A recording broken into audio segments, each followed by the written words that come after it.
Gaya ng ugnayan namin sa inyo nung nakaraan ni Manong Ted, tama po Secretary, mas marami pa rin ang pinipili na manatili po sa Middle East ngayon para maghanap buhay. Yes, yes.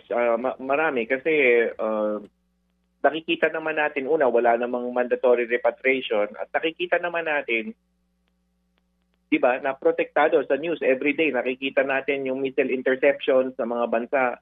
However, kailangan pa rin talaga mag-ingat, huwag lumabas ng bahay kung hindi kinakailangan kasi yung sa missile interception, nakadinig din ako malakas para din siya nagland sa lupa pero sa ere nagputukan at bumabagsak yung debris or shrapnel or fragments or projectiles.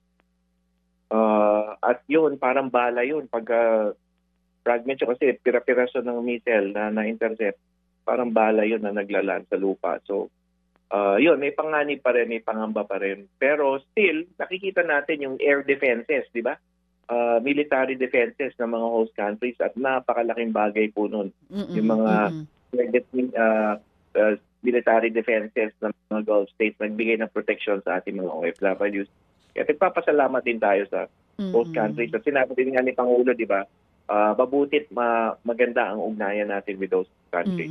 Mga kapatid, para sa iba pang mga balita at impormasyon, sundan niyo po kami sa X, Instagram, Facebook at syempre sa TikTok, True Network PH. Mag-subscribe din po kayo sa aming YouTube channel, True Network. May website din po tayo, truenetwork.ph, at pwede nyo rin po kaming mapanood sa Channel 19 ng aming True FM TV. Lagi pa rin makinig sa radyo dito po sa 105.9 True FM dahil dito, laging true sa'yo, kapatid. Dito tayo sa